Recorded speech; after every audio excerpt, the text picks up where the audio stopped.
వైష్ణవి అంటుంది అక్షితతోని, వాంటెడ్గా ఎవరు యాక్సిడెంట్ చేయించారు ఆ స్కెచ్ ఆర్టిస్ట్ విషయంలో అని చెప్పి ఆ పోలీసు తేల్చేశాడు. ఇక ఈ రౌడీ ఎవరైతే యాక్సిడెంట్ చేశారో వాడు కనుక దొరికాడనుకో ఇక మన పని అయిపోయినట్టే అని చెప్పి వైష్ణవి అంటూ ఉంటే అప్పుడు అక్షిత అంటుంది, ఏం ప్రాబ్లం మమ్మీ, అక్కడ సీసీటీవీ ఫుటేజ్లో మనమైతే కనిపించలేదు కదా, ఇక ప్రాబ్లం ఏముంటుంది మనకి అని చెప్పి అంటూ ఉంటే అప్పుడు వైష్ణవి, నువ్వేమైనా పిచ్చిదానివా, ఆ రౌడీని పట్టుకున్నాడు అనుకో ఈ పోలీసు 4 తంతే ఖచ్చితంగా మన పేర్లు చెప్తాడు కదా, ఇక అదే నా టెన్షన్ అనగానే, అవును కదా మమ్మీ ఇప్పుడు ఎలా అని చెప్పి ఇక వైష్ణవితో పాటు ఇటు అక్షిత కూడా టెన్షన్ పడుతూ ఉంటుంది. ఆ తర్వాత ఇక అక్షిత అంటుంది, ఆ బాలరాజు విషయంలో మనం ఒకసారి అయితే తప్పించుకున్నాం కదా, అదేవిధంగా వీడి విషయంలో కూడా చేద్దాము, ఊరి నుంచి ఎక్కడికైనా పారిపోమని చెప్పామనుకో మనం దొరకం కదా అని చెప్పి అంటూ ఉంటుంది అక్షిత. అప్పుడు వైష్ణవి, ఆ పని చేశాను, ఫోన్ చేస్తూ ఉంటే వాడి ఫోన్ అస్సలు కలవడం లేదు, అదే నా కంగారు కూడా అని చెప్పి అంటూ ఉంటుంది వైష్ణవి. అక్షిత అంటుంది, అసలు ఆ స్కెచ్ ఆర్టిస్ట్ కోమాలోకి వెళ్ళిపోయాడు, ఎప్పుడెప్పుడు అతను మామూలు స్థితికి వస్తాడా అని చెప్పి ఎదురు చూసేవాళ్ళు కదా, ఇప్పుడు ఏంటి సడన్గా ఈ పోలీస్ కంప్లైంట్, ఈ ఎంక్వైరీ, ఇదంతా ఎదురు చూస్తూ కూర్చోవచ్చుగా వాళ్ళ కూతురు గురించి అని చెప్పి అంటూ ఉంటుంది అక్షిత. అప్పుడు వైష్ణవి, ఈ పల్లవి మామూలుదా, జోరీలాగా 10 సార్లు వాళ్ళకి డౌట్ రేస్ చేసేలాగా ఇది యాక్సిడెంట్, నార్మల్ యాక్సిడెంట్లా అనిపించట్లేదు, మీరు కంప్లైంట్ ఇవ్వండి అని చెప్పి వాళ్ళని రెచ్చగొట్టింది. ఇక ఆయన ఫ్రెండే ఉన్నాడు కాబట్టి ఆయనే మొత్తం కేసు చూస్తూ ఉన్నాడు, ఇక ఎంక్వైరీలో ఏమో ఇది వాంటెడ్ యాక్సిడెంటే అని చెప్పి ఆయన కూడా తేల్చేశాడు. అక్షిత అంటుంది, ఈ పల్లవి వల్లే ఈ కష్టాలన్నీ మమ్మీ మనకి, అసలు ఈ పల్లవిని ఎంత త్వరగా వెళితే అంత త్వరగా ఇంట్లో నుంచి పంపించేయాలి, ఏదో ఒక ప్లాన్ ఆలోచించాలి అని చెప్పి ఇక ఇటు అక్షిత అటు వైష్ణవి ఆలోచిస్తూ ఉంటారు.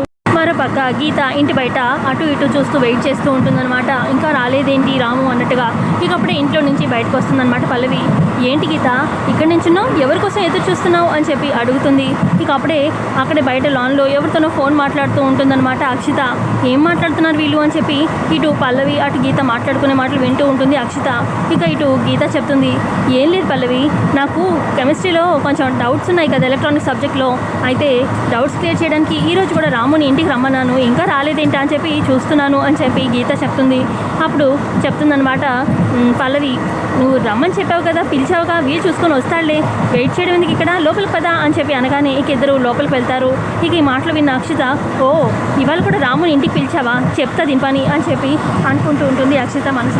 మరోపక్క కామాక్షి కాళ్ళు నొక్కుంటూ ఉంటుంది. అప్పుడే అక్షిత వచ్చి, ఏంటి నానమ్మా, నీ కేర్ టేకర్ ఉన్నా కూడా నీకు ఏమాత్రం ఉపయోగం లేకుండా పోయినట్టుంది, అసలు పట్టించుకోవట్లేదు నిన్న పల్లవి అని చెప్పి, ఉండు నేను నొక్కుతాను నీ కాళ్ళు అని చెప్పి అక్షిత కాళ్ళు నొక్కుతూ ఉంటుంది. నీకెందుకే శ్రమ అని చెప్పి అంటూ ఉంటుంది కామాక్షి. అప్పుడు అక్షిత అంటుంది, శ్రమ ఏముంది, నువ్వు నా నాన్నమ్మవి కాదా, ఇప్పుడే పరాయి వాళ్ళు బయట వాళ్ళు ఎవరనేది తెలిసేది, నన్ను నొక్కనివ్వు అని చెప్పి అక్షిత కాళ్ళు నొక్కుతూ ఉంటుంది కామాక్షిది.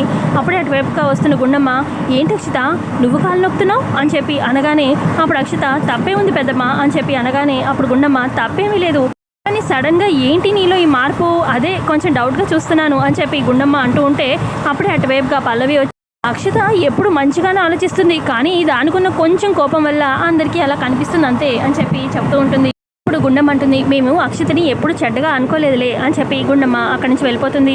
ఆ తర్వాత అక్షిత కామాక్షితోని, కామాక్షి ఈ మధ్య కాలేజ్లో చాలా జరుగుతున్నాయి తెలుసా అని చెప్పి అంటూ ఉంటే అప్పుడు అక్కడే ఉన్న వైష్ణవి అంటుంది, ఇప్పుడు అవన్నీ ఎందుకు అని చెప్పి అంటూ ఉంటుంది. అప్పుడు అక్షిత, సర్లే చెప్పండిలే అని చెప్పి అనగానే ఇప్పుడు కామాక్షి, ఏమైందో చెప్పవే అని చెప్పి అంటుంది. అప్పుడు ఇక చెప్తుందనమాట అక్షిత, ఏం లేదు కామాక్షి, కాలేజ్లో అటు మొన్న మన ఇంటికి వచ్చాడు కదా డౌట్స్ క్లియర్ చేస్తానని చెప్పి, అదే రాము. ఇప్పుడు కామాక్షి, గుర్తొచ్చింది రాము, అయితే ఏంటి ఇప్పుడు అని చెప్పి అనగానే అప్పుడు అక్షిత అంటుంది, కాలేజ్లో అందరూ మన గీతకి ఆ రాముకి సంథింగ్ అని తెగ గుసగుసలు ఆడుకుంటున్నారు, దానికి తోడు మన గీత ప్రవర్తన కూడా అలాగే ఉందనుకో అని చెప్పి ఎక్కించి చెప్తూ ఉంటుంది కామాక్షికి. ఆ పల్లవికి చెప్తేనేమో వాళ్ళకి నచ్చినట్టు వాళ్ళకు ఉంటారు, నీకేంటి అని చెప్పి నన్ను అనింది అనగానే, అది అలా అనగానే చంప మీద కూడా కొట్టకపోయావా అని చెప్పి కామాక్షి అంటే అప్పుడు ఇక అంటుంది అక్షిత, ఆ పల్లవిని కొడితే అందరూ నా వెంట పడతారు, నాకెందుకు వచ్చిందిలే అమ్మ, అందుకే నేనేమీ అనలేదు అని చెప్పి అంటుంది అక్షిత.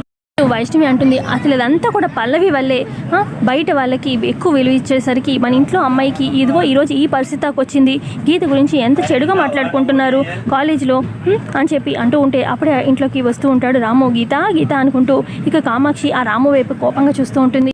అప్పుడే గీత వస్తుందన్నమాట. ఏంటి రాము ఇంత లేట్ చేసావు అని చెప్పి అనగానే అప్పుడు రాము అంటాడు, ఏం లేదు గీత, నీకు రసగుల్లాలు అంటే ఇష్టం కదా, ఇవి తీసుకొద్దామని కొంచెం ఆలస్యమైంది, తీసుకో స్వీట్స్ అని చెప్పి ఇస్తూ ఉంటాడు. ఈలోపు కామాక్షి గబగబా వచ్చి ఆ స్వీట్స్ని ఇసురు కొడుతుంది. ఈలోపు మిగతా ఫ్యామిలీ మెంబర్స్ అందరూ, గుండమ్మ, ఇటు ఆదిత్య, అటు శ్రీనివాసరావు అందరూ, ఇటు పల్లవి అందరూ వచ్చి షాకింగ్గా చూస్తూ ఉంటారు. ఏంటి కామాక్షి ఏమైంది నీకు అని చెప్పి గీత అంటూ ఉంటే, నువ్వు నోర్మోయి అని చెప్పి కామాక్షి అంటుంది.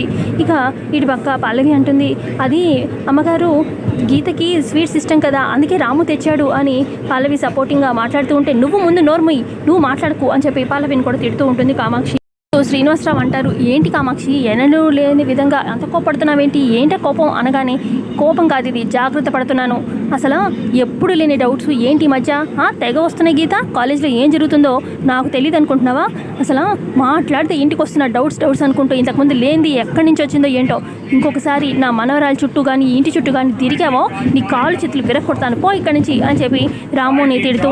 ఆ తర్వాత పల్లవి అంటుంది, పెద్దమ్మగారు మీరు అనవసరంగా అపార్థం చేసుకుంటున్నారు అనగానే, తప్పుగా అర్థం చేసుకుంది వాళ్ళ విషయంలో కాదే, నీ విషయంలో, అసలు నువ్వు ఇంట్లో ఎందుకున్నావు చెప్పు, రే ఆదిత్య ఈ అమ్మాయిని ఎందుకు మన ఇంట్లో పెట్టావు చెప్పు అని చెప్పి అనగానే, అప్పటికి వైష్ణవి అందుకొని, ఏముంది మీకు సేవలు చేస్తుందని చెప్పి కేర్ టేకర్గా తీసుకొచ్చి పెట్టాడు అని చెప్పి అనగానే, కేర్ టేకర్గా, మరి ఇందాక నువ్వు కూడా చూసావు కదా గుండమ్మ, నా కాలు నొక్కింది ఎవరు, అసలు నువ్వు నన్ను ఈ మధ్య పట్టించుకుంటున్నావు పల్లవి, చెప్పు, ఇందాక కాలు నొక్కింది నాకు అక్షిత, నువ్వేం చేస్తున్నావు చెప్పు అని చెప్పి అంటూ ఉంటుంది కామాక్షి. శ్రీనివాసరావు అంటారు, ఎందుకే నీకు ఈ ఆవేశం అని చెప్పి అనగానే, అప్పుడు కామాక్షి, ఇది ఆవేశం కాదు, జాగ్రత్త పడుతున్నాను, ఇదిగో గీత, ఇంకొకసారి కాలేజ్లో ఆ రాముతో క్లోజ్గా ఉన్నామని తెలిసిందనుకో, అప్పుడు చెప్తాను ఈ పని, అసలు నీకు అంతగా డౌట్స్ వచ్చేస్తున్నాయి కదా, ఈ అక్షతతో కలిసి కూర్చొని చదవచ్చు కదా, ఆ రాము అంత బాగా చెప్తాడా, లెక్చరర్ కన్నా కూడా బాగా చెప్పేస్తాడా, లెక్చరర్ని అడిగితే డౌట్స్ క్లియర్ చేయరా, ఇంకొకసారి ఈ రాముని ఇంటికి పిలిచావనుకో అప్పుడు చెప్తాను, అసలు నేను కాలేజీకి కూడా పంపించకుండా చేస్తాను, మరి అది దక్కించుకో అని చెప్పి అంటూ ఉంటుంది కామాక్షి. ఆ తర్వాత ఇక పల్లవికి చెప్తుంది, చూడు పల్లవి, అసలు నువ్వు ఇంట్లో ఉన్నది ఎందుకు, పని చేసుకోవడానికి వచ్చావు, కానీ పని పిల్లలా చూసామా, ఇంటి మనిషిలా చూసాము, కొంచెం ఆ గౌరవం నిలబెట్టుకో, అంటే ఇంట్లో ఉండాల్సిన అవసరం లేదు అని చెప్పి కామాక్షి కోపంగా అక్కడి నుంచి వెళ్ళిపోతుంది.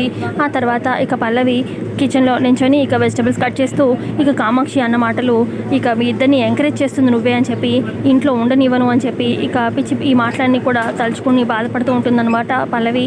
ఇక అప్పుడే గుండెం వచ్చి, ఏంటి పల్లవి అత్తయ్య గారు అన్న మాటలు తలుచుకొని బాధపడుతున్నావా అని చెప్పి అంటూ ఉంటే, అప్పుడే గీత వచ్చి, సారీ పల్లవి ఇదంతా నా వల్లే, రాముని ఇంటికి పిలవడం వల్లే ఇదంతా వచ్చింది అని చెప్పి అంటూ ఉంటే, అప్పుడు పల్లవి అంటుంది, రాము ఇదివరకు కూడా మన ఇంటికి వచ్చాడు కదా, కానీ ఈరోజు ఎందుకో పెద్దావిడ చాలా సీరియస్ అయ్యారు, అసలు అక్షిత వాళ్ళు నన్ను పని మనిషి అన్నా నాకు అంత బాధ అనిపించదు, కానీ పెద్దావిడ అంత మాట అనేసరికి నాకు చాలా బాధగా ఉంది, బాధేస్తుంది అని చెప్పి అంటూ ఉంటే, అప్పుడు గుండమ్మ, ఊరుకో పల్లవి ఆవిడ కదా, ఈరోజు సొసైటీలో జరుగుతుంది, ఆవిడ చూసి అలా ముందు జాగ్రత్తగా అలా అనేసిందిలే, తప్పుగా అనుకోకు అని చెప్పి అంటూ ఉంటే, అప్పుడు ఇక పల్లవి అంటుంది, కాదు ఎప్పుడు లేనిది ఎందుకు అలాగా మాట్లాడారు అర్థం కావట్లేదు అని చెప్పి అనగానే, అప్పుడు అంటుందన్నమాట గీత, అసలు కామాక్షి ఎప్పుడు పేద గొప్ప అని చెప్పి ఎప్పుడు తేడా చూపించదు, అలాంటిది ఇవాళ రాముని, ఇవాళ నిన్ను కూడా అసలు అన్నీ మాట్లాడిందంటే ఎవరో ఆవిడ మనసుని పొల్యూట్ చేస్తున్నట్టు అనిపిస్తుంది అని చెప్పి గీత అంటూ ఉంటుంది.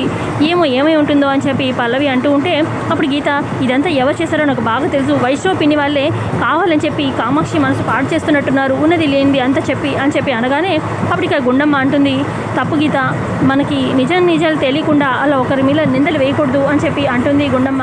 తర్వాత గుండమ్మ అంటుంది పల్లవితోని, పల్లవి నువ్వేం బాధపడకు, నేను అత్తయ్య గారితో నేను మాట్లాడతాను అని చెప్పి అంటుంది. ఆ తర్వాత ఇక గుండమ్మ అనుకుంటుంది, అత్తయ్య గారు ఎప్పుడు ఇలా బిహేవ్ చేయలేదు, ఎందుకు ఇలా మాట్లాడినట్టు అని చెప్పి ఆలోచిస్తూ ఉంటుంది.